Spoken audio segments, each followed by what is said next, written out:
it's an important topic, especially for the people in the postmodern times, that is us. Okay?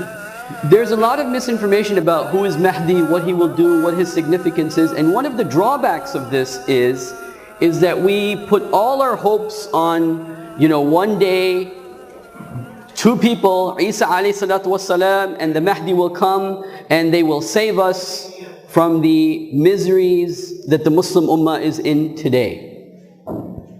I want to give the true picture, and I want to first give you an overall story without narrations, without hadith.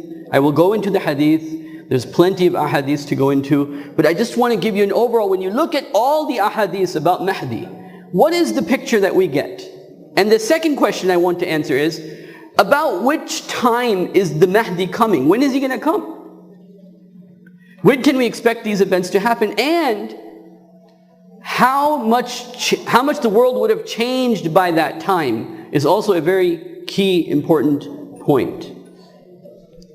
From the very beginning, I want to mention that this person, the Mehdi, he will be very close in personality to Umar bin Abdul Aziz radiyallahu anhu. Why? Because Umar bin Abdul Aziz was the first, Mujaddid of this ummah, the first reviver. He revived the ummah again. Umar bin Abdul Aziz is known as the sixth what? We know Abu Bakr, Uthman, and Ali is how many? 4. But where is the 5th? Hassan. Because the Prophet ﷺ said the Khilafah would last how many years? Hadith of Abu Dawud, 30 years. And that 30 years is only completed with the Khilafah of Hassan radiallahu anhu, and then Umar bin Abdul Aziz. 6 have come, and the Prophet says, this is in Nisa'i, Ibn Majah, in different places, the Prophet ﷺ said, how many khulafa will come to this ummah? In all, 12. So 6 have come, and how many remain to come? 6. Very important point. Now, the Muslim world will be in complete chaos. There will be a Khalifa, and that Khalifa would have died. Now this word Khalifa is debated amongst the Muhaddithin. What does it mean? Does it mean like Khalifa like Abu Bakr, or does it mean Khalifa like as a king? Just put that aside. I'll put that aside for a second.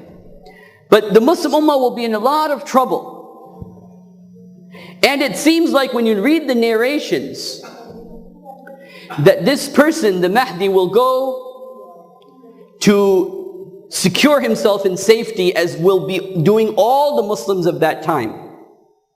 And the Prophet ﷺ said about the Mehdi that he will change himself, يُغَيِّرُهُ بِاللَّيْلِ. He will change himself in one night. Just like Umar bin Abdul Aziz, you remember him? He was a normal governor, right? And then the people forced him to become the Khalifa, and then in one night he became the most pious person of the land. In the same way, the Mehdi will be someone who is well known.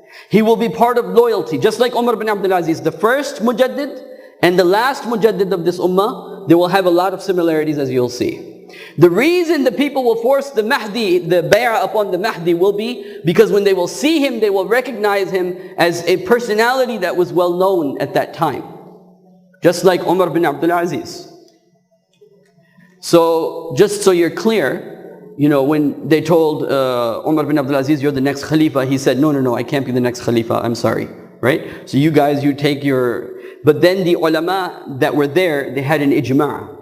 And they said, no, we have come to consensus. It is by our own free will. We choose you by our own free will. So Umar bin Abdul Aziz became the Khalifa in that manner.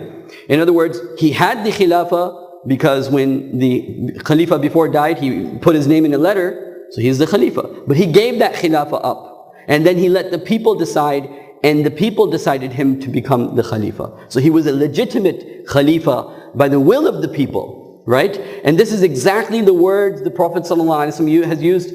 I don't want to go into a lot of every single hadith that's here, but this is the words the Prophet used, that there will be 12 khulafa that the ummah will agree upon. That the what? The Muslim world will agree upon. At this time, the Muslim world will be in a lot of chaos.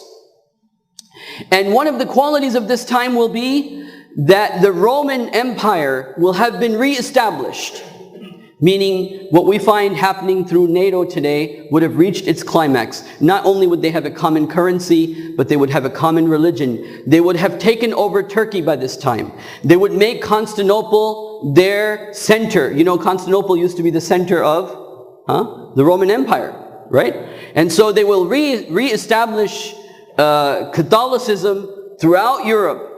Okay? Now, where does America come into all of this? I'll talk about a little bit later. But Europe will be re-established as a united front. And on the other side, you will have the Jewish community that will be reunited from Euphrates to the Niles. From where? Euphrates to the Niles, they'll have one empire of their own. In the middle of this will be Muslims. In the middle of this will be what?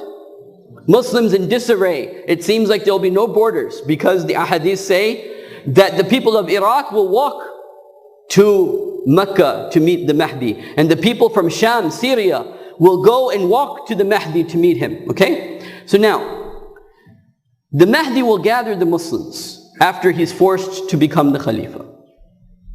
And at this time, the Roman Empire and the Muslims would have come to an alliance. They would have had what? They would have an alliance. And they will fight a common enemy. Now, we're not sure exactly who this common enemy is. Some people say it's the Jewish community. Some people say it could be China, so on and so forth. I'm not going there right now. But the European alliance and the Muslim alliance under the leadership of the Mehdi will have a common war. Okay? And then this alliance will be broken. And the way this alliance will be broken is basically after the victory of the Muslims and the Christians will declare this war was won because of Christianity. And some of the Muslims will be upset, and this would lead to a type of disagreement, and then the mutual agreements would be dissolved. Now at this point, the Mehdi will first, by the way, when he becomes you can say a general, more than a statesman, when you look at his life. And by the way, the Prophet ﷺ said he would lead at least 7 years. The Prophet said, this is the hadith in Nisa'i as well as Muslim and other places, he would lead for at least what? 7 years, or at most till 9 years, the Prophet said. So he will be a general, a commander for a certain amount of time. Now, the other thing I want to mention before I go any further, why did the Prophet ﷺ make such a big deal about this person? Why did he make such a big deal about him? Why did the Prophet ﷺ talk about him? And you find in almost of the 6, like I said, 4 of the books of Sunan, you find abwab, chapters about the Mehdi. Which means, you know, if you find, like for example, in every single book, you'll find the chapter of Salah, right? Why? Because it's an important aspect of our deen. And so in the same way, when you find constantly the ulama writing about the ahadith and the statements of the Prophet about the Mehdi, that means it's important. Not only that, the second thing the ulama, they say, that if a person names a chapter, what? Names what? Names a chapter, that is part of the muhaddis, his aqidah. It's part of his what? After that, you can have a hadith, even the muhaddis can disagree. He can say this is the weak hadith, or this is the authentic hadith. But when he signs or he labels a title of a chapter, it means it's important to the muhaddis. That chapter is important to the muhaddis. That information is important to the muhaddis. Anyway, so why was the Prophet talking about him? The Prophet was talking about him because of this reason. Like I said, there will be 12 Khilafah, but what the Prophet wanted was that when Islam will reach its peak, when Islam will what? When Islam will become globalized, when Islam will be about to become globalized, that there should be somebody from my family, the Prophet wanted. Somebody from what? My family, who is a witness that my mission that I was sent with as Rasulullah for all of humanity has been completed, and somebody from my family is a witness to this. The example of this is the dua that we do in our prayers every time. And this is the dua of every muttaqi person. And that is, when Ibrahim ﷺ, when he did dua, he said, for me and for my what? My progeny, right? That I stand before Allah and behind me is Ismail and Ishaq. And behind Ishaq is how many prophets? And behind Ismail is Rasulullah sallallahu alaihi wasallam, right? So in the same way the Prophet wanted that when I go before Allah, what? There should be people, pious people from my family. Just like Ibrahim would stand before Allah and he would have pious people before in his family, the Prophet also wanted the same thing, and he wanted. And this is why when we say Allahumma salli ala Muhammad wa ala ali Muhammad, it's not only for Rasulullah and Ibrahim. This should be the desire of all of us. That I should be pious, and then my children should be pious, and their children should be pious. Imagine Shah Waliullah, and then his 6 sons, and then his grandson Shah Ismail Shahid rahmatullah alayhi, who did the jihad against the British Empire. How lucky he is. Shah Waliullah the first person to translate the Quran. Then his 6 sons, they carried on the work. They tried to establish Khilafah, they tried to do Quranic work. And then when the British Empire came, his grandson, he's the one who did the jihad against them. So how lucky is Shah Waliullah Muhaddis Delhi rahmatullah. It's not by chance that he's considered the Mujaddid of the 12th century. So in the same way the Prophet wanted that there should be somebody from my family that is a true representative of my teachings from my family. And the Prophet ﷺ then tells us this. So he will first conquer Jaziratul Arab. He will first conquer what? The Arabian Peninsula. Okay? And after conquering the Arabian Peninsula, he will then he will fight for 6-7 years. 6 or 7 years, and he will conquer the Roman Empire. He will conquer what? The Roman Empire. But then to help the Roman Empire, China, India, and a few other countries will wage war against the Mehdi. But as soon as the Roman Empire is conquered, this is the time where the Dajjal comes in. This is the time what? When Dajjal comes in. I'm only telling you the story. I'll go to the ahadith after I tell you the story. So then when I tell you the hadith, I'll say, see, remember I said this? See, remember I said this? So just listen to the story. So the Mehdi himself will take care of conquering India and conquering China. And at that time when this will be happening, Allah subhanahu wa ta'ala, as a special gift of His, because the Jewish community now will also be fighting against the Muslims after the Roman Empire Muslims will be victorious over the Roman Empire, and then the Dajjal will appear, and the Jewish community will also then fight against the Muslims. And in fact, in the army of Dajjal, there will be many Muslims. There's one narration that there will be up to 70,000 Muslims who will wear like black hats, who will be in the army of the Dajjal.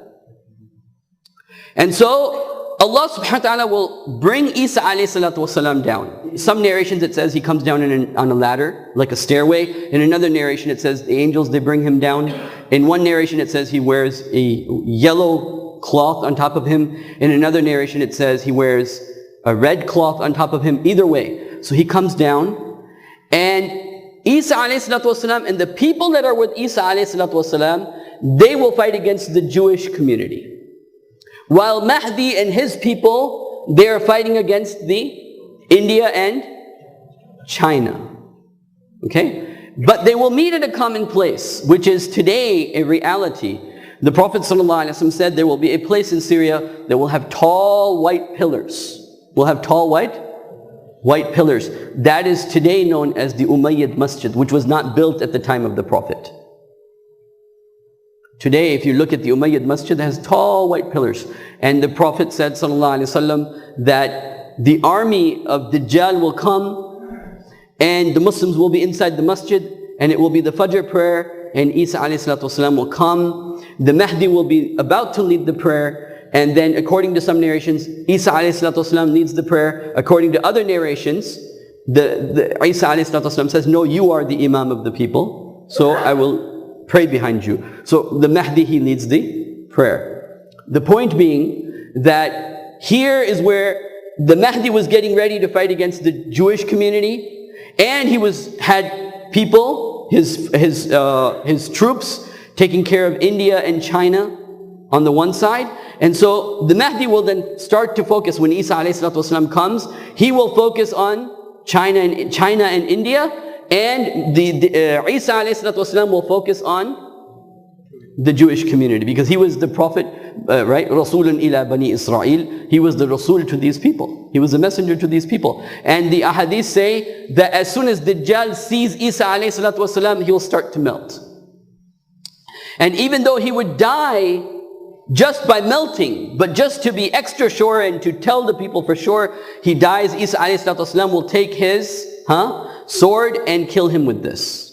Now, the other thing that happens is, when the Mahdi will start, now we're going back, when the Mahdi will start his gathering the people, and the people, how will the people know that the Mahdi is here? What will happen is, the Roman and the Muslims, they had an alliance, as I mentioned.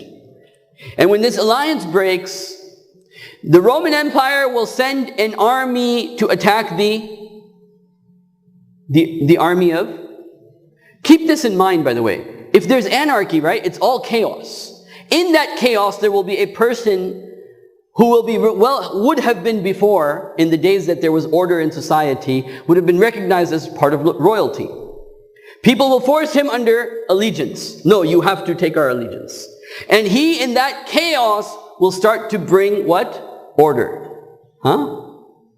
He will start to bring order. And one of the things that will happen is, when the Roman Empire sends an army to attack the Mahdi, and by the way, this war will last for a very long time, and in the chapters of hadith, this is called Kitabul Malahim. You know, laham, what laham, malahim means? Butcher. You know, butchery. So many people are going to die. And there will be battles after battles after battles. And so the Mahdi, this army will come to attack the Mahdi, and it will get sunk into the ground. And that will be the sign for the Muslims around the world that that is the Mahdi.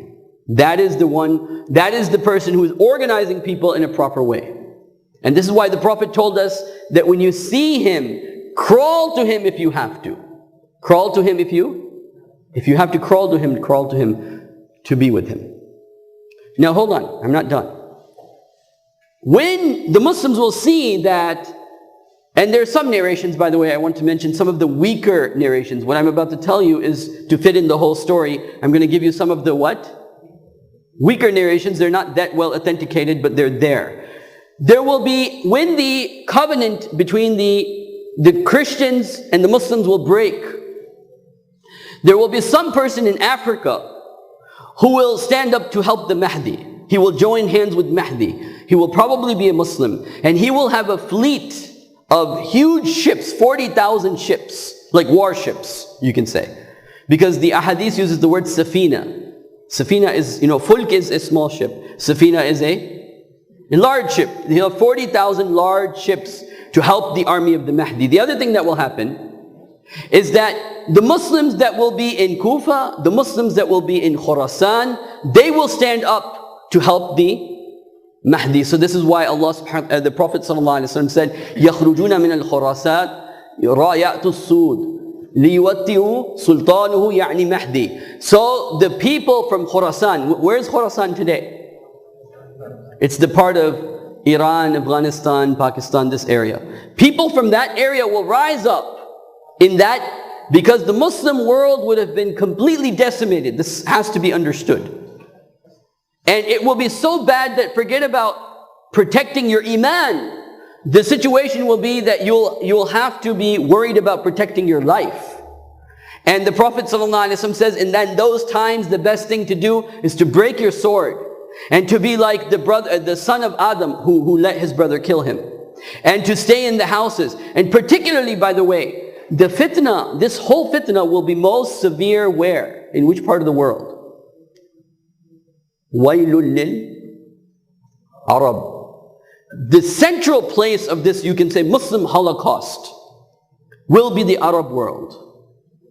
And Muslims will rise from Khurasan to help the Mahdi. And then this army, and then there's another hadith of the Prophet ﷺ that another group of people from Kufa will rise to help the Mahdi. So in other words, when Muslims see that they're getting victory, And the hadith goes, the Prophet ﷺ said that Muslims will have victory over Jazirat al-Arab, then Muslims will have victory over the Roman Empire, and then the Muslims will have victory over Dajjal and his army. So this is a sequence that will happen.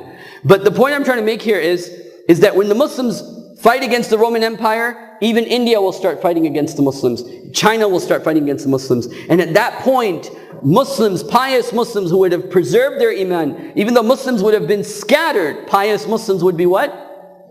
Scattered. But this would be now a reason for Muslims to start having an organized way, a way of organizing themselves.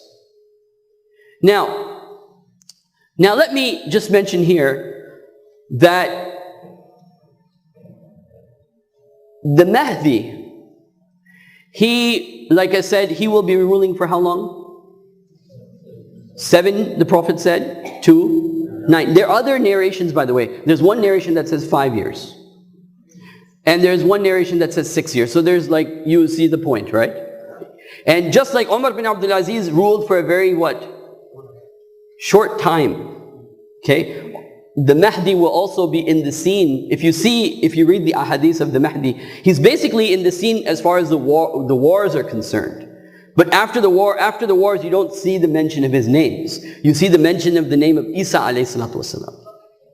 And so Isa alayhi salatu wasalam is the one who's going to rule, basically according to some of the mutawatir hadiths that have a strong sanad, basically, that Isa alayhi salatu wasalam will rule the world for how many years? For 40 years. Okay, but now the question is, what has this got to do with us here and today? It's a good story. It's going to happen. Because you know why? Because Sadiq al-Masduq said it. Because Rasulullah said it.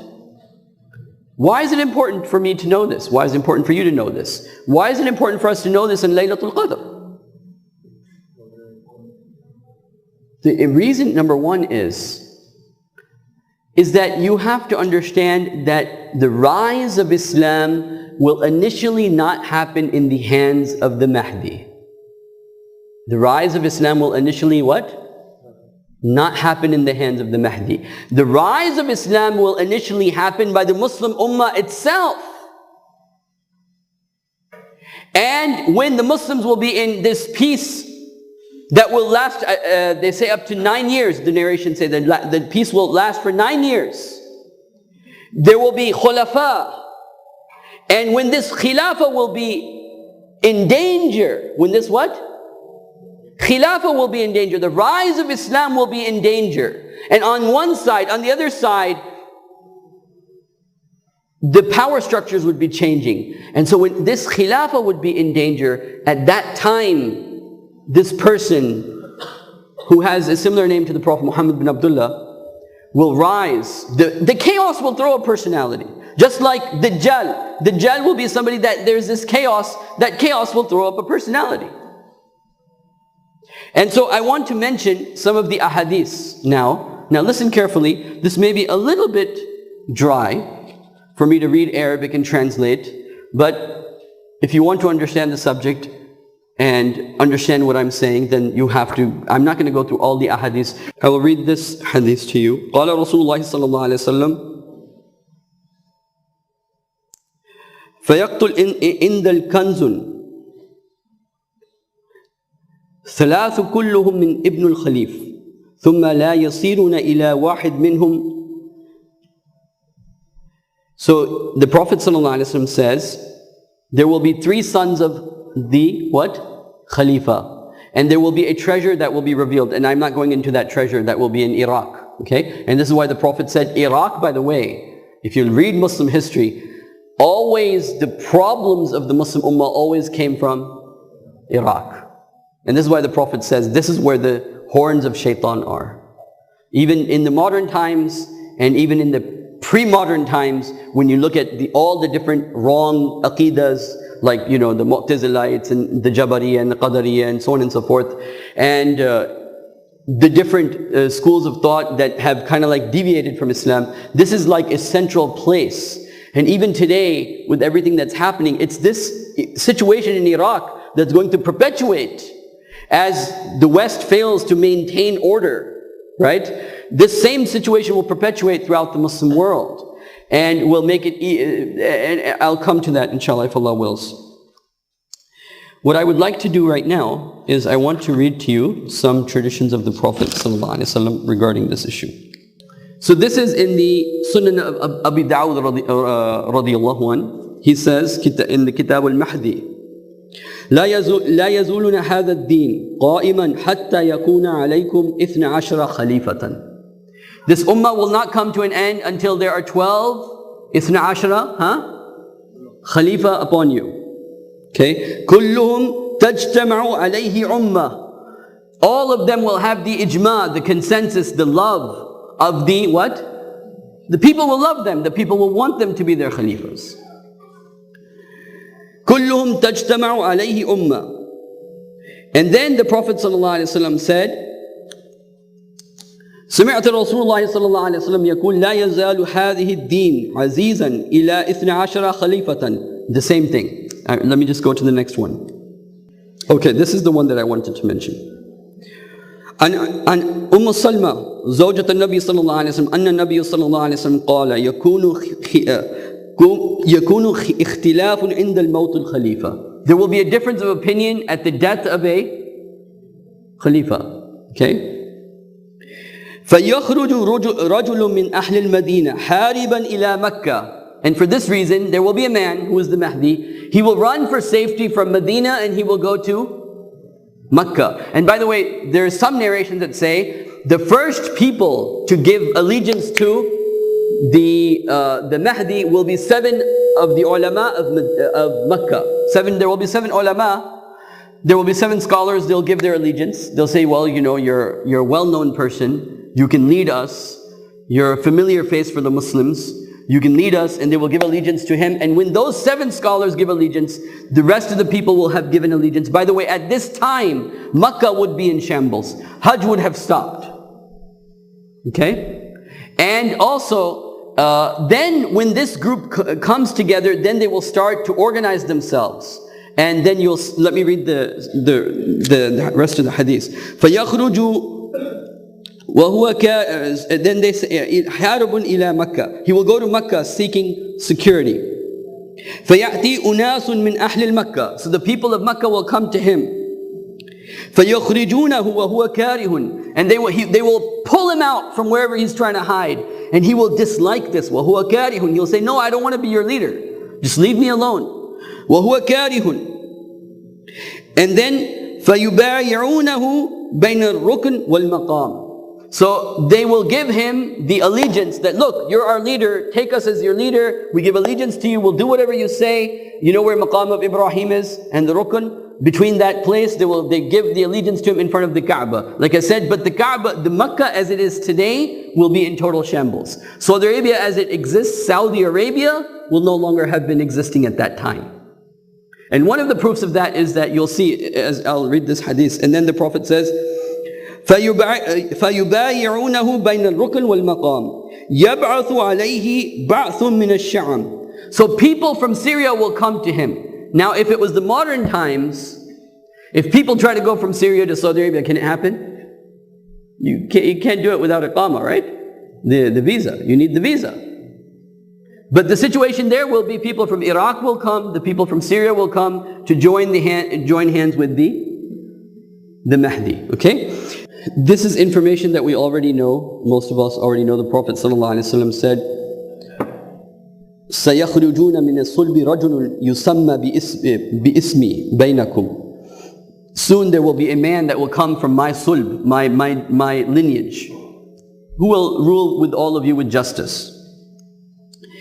And then, you know, the Prophet mentions so many things about his looks, how he looks. He will have a fine face, a crooked nose, just kind of like a hook nose, you call it a hook nose. He'll have a hook nose, a broad forehead. He will, according to Ali radiallahu anhu, he will have a, what do you call that? English mein? A mole on his face, okay? And so he will be a good looking gentleman. And so the next thing that I wanted to mention is that, but before this, what I wanted to show from this hadith is that on the death, when will this happen? On the death of a Khalifa. It's not what people think, which is that, oh, Islam is down right now, and then now the Mahdi is going to come, and we're going to have a rise. That's not what's going to happen. Because those 40,000 naval ships that I was talking about, whose children will be in there? That's the point I'm trying to get across. Is that it's not like, Allah subhanahu wa ta'ala is going to give you, you know what? Muslimin have been suffering for so long, so let me give them manna and salwa. Instead of manna and salwa, we give you Mahdi and Isa. It's not going to be like that. It's going to be something that's well-deserved. And it's going to be something well-deserved, well-earned. And Isa alayhi salatu wasalam, yes, he will be a complete miracle. A complete miracle from Allah subhanahu wa ta'ala. The world will be so different that the Prophet ﷺ said that the best of the horsemen, the best of what? Horsemen from the non-Arab world will come to support the Mahdi. And in one of the wars with the Roman Empire, what will happen is they will fight in Syria. And 1/3 of the army will run away, and the Prophet says, the worst of the people. And then one of them will die. 1/3 of the army of the Mahdi will die. And 1/3 of the army will be the one that's victorious. Okay? This is a famous hadith. And so, the point was to say it'll be many, many wars. It will start in Syria and end, then Mahdi he will defend himself in Syria, and then he will go up towards Constantinople. And the Muslims of Turkey, Muslims of what? Present day Turkey, by that time would have been occupied by Christian forces, basically. And what will happen is, the Muslims in Turkey, the Prophet ﷺ said, they will gain victory by their adhkar. By their what? Adhkar. And today, if you study Turkey, they are a people that like to do a lot of dhikr. They are a people, the Turkish people, they like to do a lot of dhikr. Anyway, that's a side issue. So the Mahdi will go to Constantinople, fight there until there's victory. And then from there, the Mahdi will go to India and then to China. And he will conquer all of this area. And Isa ﷺ will take care of the Jewish community. Okay? And they will be completely annihilated for the most part. So this is, from there, the story of the Mahdi per se comes to an end. But the Mahdi will witness on behalf of the Prophet ﷺ the rise of the globalization of Islam. The Prophet ﷺ was talking about how the Ummah will be in a decline. The Prophet was talking about how the Ummah would be what? In a decline. And Aisha radiallahu anha says that how can that be when Allah subhanahu wa ta'ala said, هُوَ الَّذِي أَرْسَلَ رَسُولَهُ بِالْهُدَى وَدِينِ الْحَقِّ لِيُظْهِرَهُ عَلَى الدِّينِ كُلِّهِ. How can that be that the deen will be in decline when Allah subhanahu wa ta'ala said He sent His messenger with the guidance and the deen, so it's dominating everything? This is the question Aisha radiallahu anha asks the Prophet sallallahu alaihi wasallam. So the Prophet sallallahu alaihi wasallam says, yes Aisha, this is true, but this will happen. This ayah will find its completion in the end of times. Now the other thing I want to mention is, when we look at the alamatu sa'a, alamatu sa'a means the signs of the hour, meaning which hour? When the day of judgment starts, right? The sa'a is the moment where the earth starts to shake. Okay? So the signs, the ulama, they divide it into two types. There's the alamatul kubra, the big signs. And how many are they? The big ones. 10. And the small signs are many, right? They will make tall buildings. There will be something, it's a very interesting topic, just to have a little bit of understanding, that the Prophet said, sallallahu alaihi wasallam, there will come a time where the man's hip will talk to him. You've seen the beepers? There will come a time where a man's hip will talk to him. And there's so many things, so many ahadiths that are so interesting regarding this issue. But anyway, moving forward, the Prophet ﷺ tells us that, okay, so there are big signs and then there are what? Small signs. The coming of the Mahdi fits where? This is one of the major points I want to make. What are the 10 big signs? The coming of the smoke. There will be a black smoke that will cover the earth. That might be because of the environment or some asteroid that'll come. Allah knows best. I'm not going into that right now. The second is the coming of Dajjal, right? And then Ya'juj and Ma'juj. And you notice in the ahadith, the Mahdi, and the coming of Isa, Dajjal, and Ya'juj and Ma'juj is amongst the 10. But what you notice is the Prophet doesn't mention the Mahdi amongst the big signs. You notice that? But when you look at the sequence of events, it's clear that the Mahdi will be there alongside Isa alayhi salatu wasalam. I mean, the Mahdi will be there before. The Mahdi will come first. Then when there's victory to the Mahdi, then that's when Dajjal will come. And then that's when Isa alayhi salatu wasalam will come. But the point I'm trying to make is, the Mahdi is very close to the bigger signs. The what? The big signs of the Day of Judgment, that you know the Day of Judgment is here, basically. And so, we are still in a time frame where we have not seen any of the big what? Big signs. No dabba has come, no animal from the land has come that speaks to us. The sun hasn't risen from instead of the what? It hasn't risen from the west. So these are amongst the big signs, right? So the coming of the Mahdi is amongst the last things that will happen in the life of this world. So this concept that we have, that, the Mahdi will come, and also, by the way, the Prophet ﷺ says, إِنَّ اللَّهَ يَبْعَثُ عَلَى رَأْسِ كُلِّ مِئَةٍ عَامٍ مَنْ يُجَدِّدُ لَهَا دِينَهَا. Allah subhanahu wa ta'ala sends in the beginning of every century someone who what? Revives what? The deen. The beginning of this century is gone. The beginning of this century is what? Gone. Now we can expect him in the beginning of the what? The 15th century of Islam. Because he will be a mujaddid. Like I said, his relationship with Umar bin Abdul Aziz. His relationship with what? Umar bin Abdul Aziz. He will be the last mujaddid of the ummah. And being the last Khalifa. And being a witness on behalf of, or the second last Khalifa. Being a witness on behalf of the Prophet ﷺ about the globalization of Islam. And at that time, it seems like all systems would have failed. It seems like what? Because people will be back to riding horses, fighting with swords. That's what you see. So the question for us is, oh, this is stories. No. The question is, what happens to the modern world? What would happen to the modern world that we would lose the technology as we know it? In fact, it will be Dajjal at that time who will control a lot of this technology. I don't have time to go into it, but there's a hadith of the Prophet ﷺ. Dajjal will control the resource of the world like the honey gathers the bees.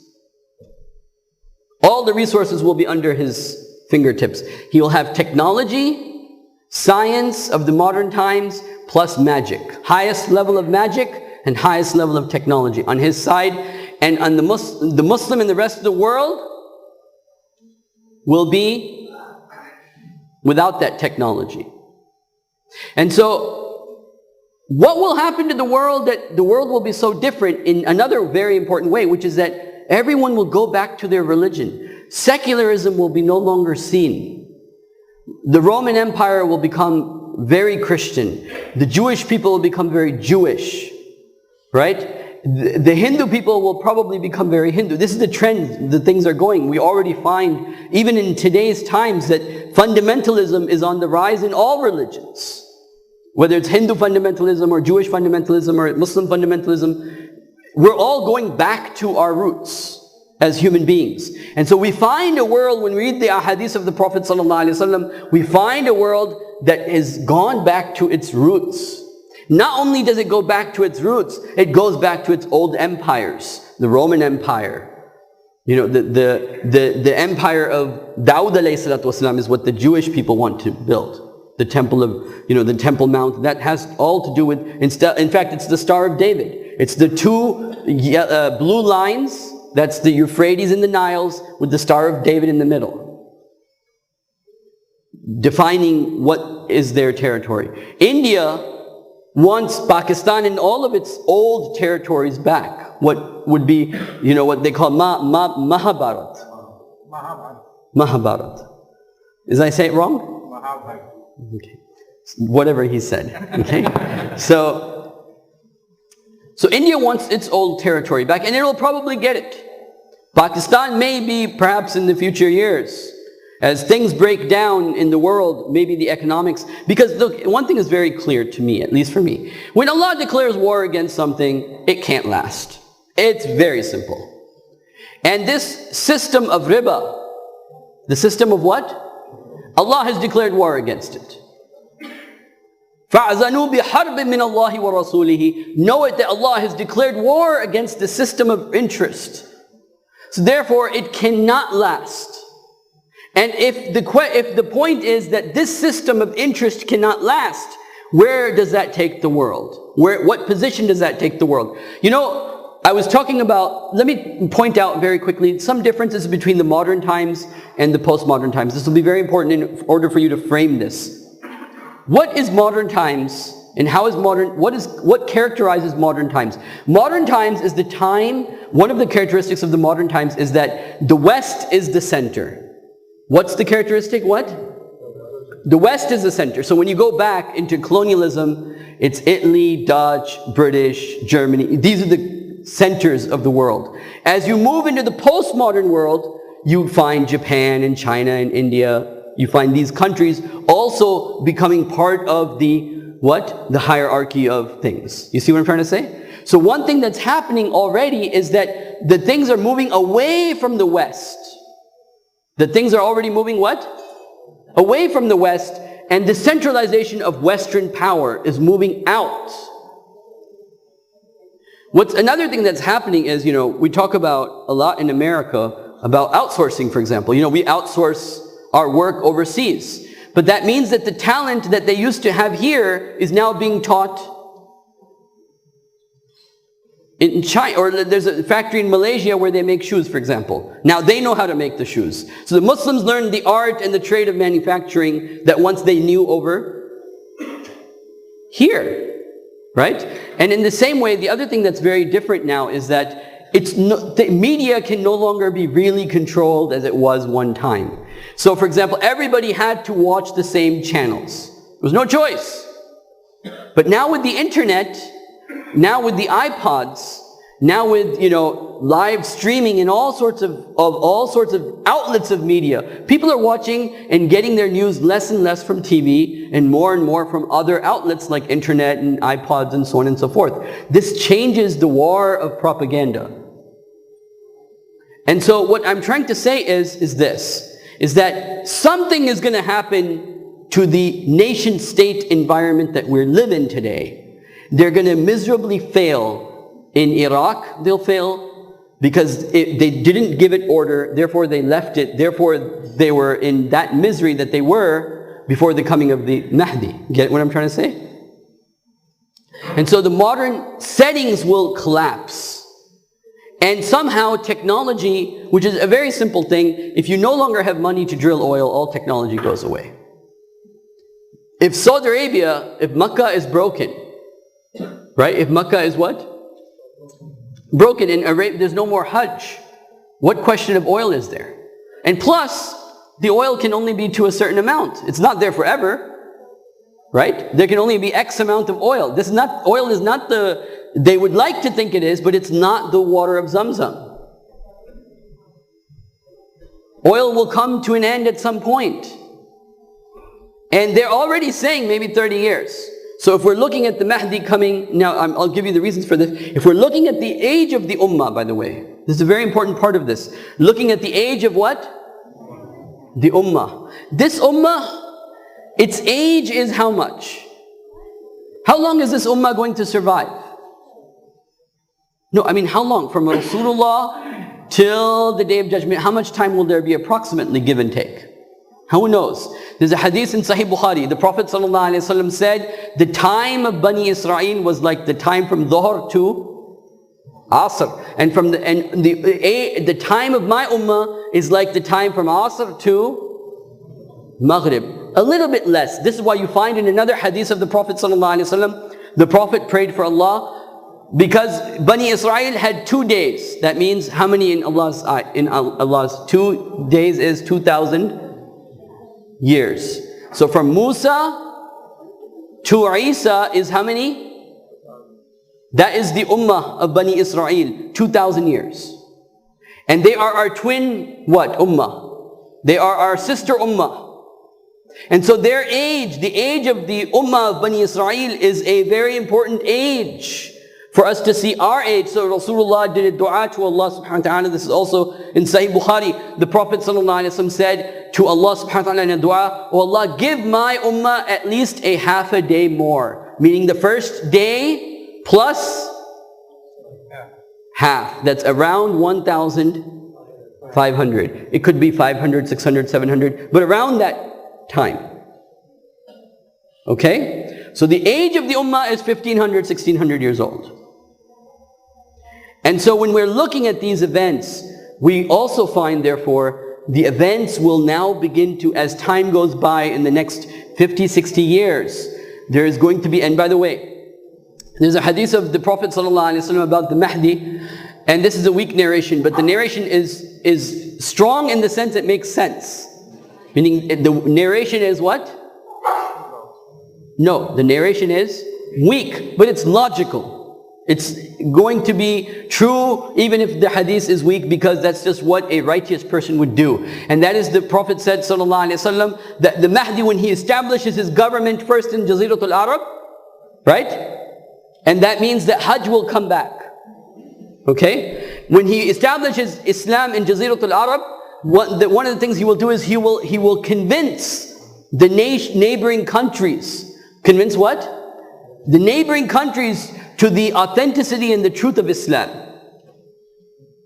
And let me mention a hadith that when the Mahdi rules, for the 7 years that the Mahdi will be ruling in Arabia, by the way, this sequence, 7 to 9 years that he'll be in Arabia, and then Mahdi, and then the Mahdi will go to India and China, and then after that we don't find his name. Okay?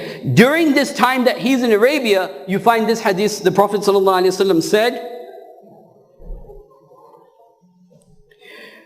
يكون في أمتي المهدي إن قصر فسبع وإلا فتسع. My ummah will have this man, the Mahdi, he will be a ruler from 7 to 9 years. Then the Prophet says, فَتَنْعَمْ فِيهِ أُمَّتِي نِعْمَةً لَمْ يَمْنَعُوا مِثْلُهَا قِطْءٌ. He will have the favors of Allah that were never given to the ummah before. Meaning, it'll start to rain because he will be a just ruler. And because of his justice, all the barakas will come. And so there would be no ruler that would have been like him. And then the Prophet ﷺ said, تُؤْتَكْ أُكُلَهَا وَلَا تَدْخِرْ. The fruits, they will come out and they will not leave anything behind. مِنْهُمْ شَيْئًا وَالْمَالُ يَوْمَئِذٍ كَدُوسٍ. And money will be so much that it will be all stacked up.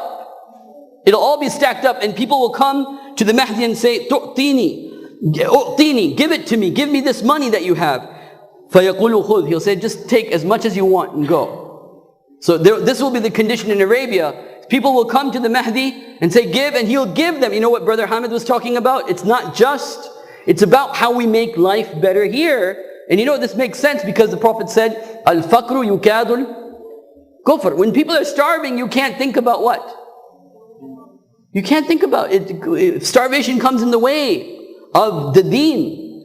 So the Mahdi will remove the starvation, so that people can be focused on the deen and think about Allah subhanahu wa ta'ala and thank Allah for His ni'mas, so on and so forth. And so at this time, the Prophet said sallallahu alayhi wa sallam, that just as there was oppression before this, there will now be justice.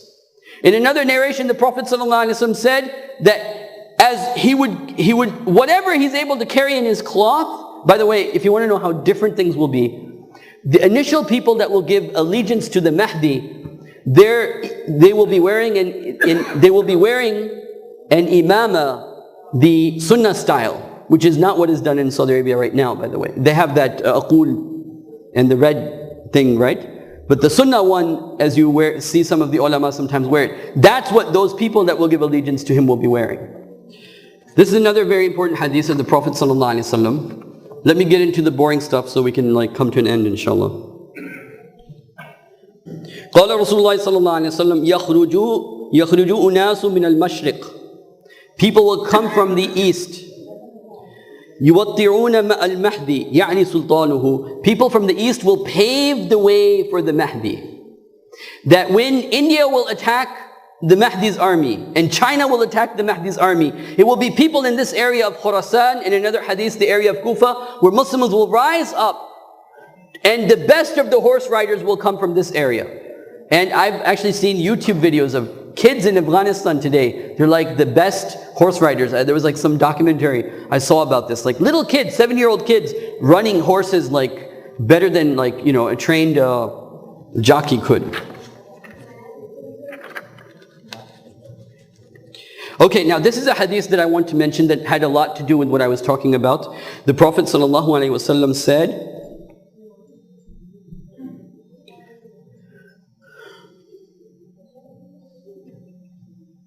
سمعت رسول الله صلى الله عليه وسلم يقول ستصالحكم الروم صلحا. You will make sulha with the Romans, okay? آمنا ثم تعزون أنتم وهم عدوا فانتصرون وتغنمون.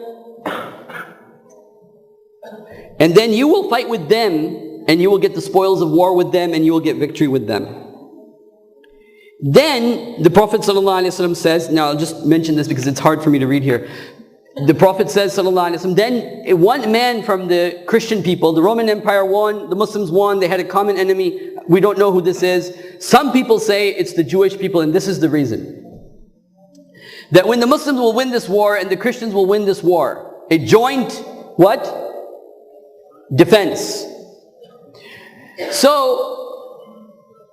somebody from amongst the Christian world will make a cross, a big cross. And he will say, see, we won this war because of Christianity. And like I said, this will no longer be those times where we can tolerate what? Each other's opinions about different aspects of religion. This will be back to basic religious life.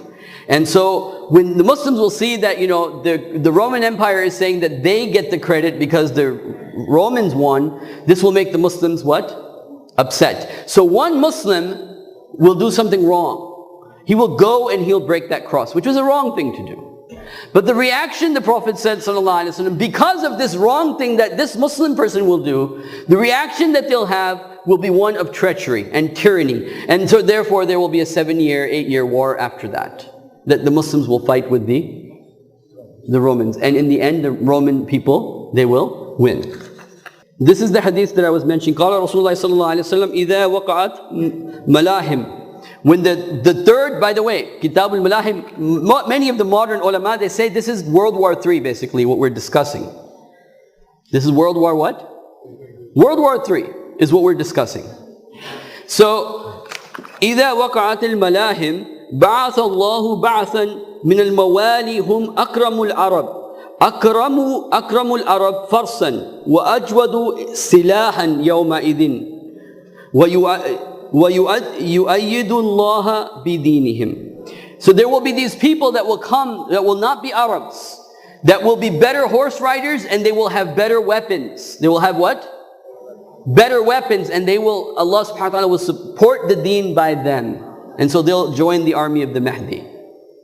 And so there's so many narrations, but I thought what I really wanted to clarify was, since this is Laylatul Qadr, and since we should be thinking about لِتُكَبِّرُوا اللَّهَ عَلَى مَا حَدَاكُمْ, that how we can make Allah greater, we should not leave.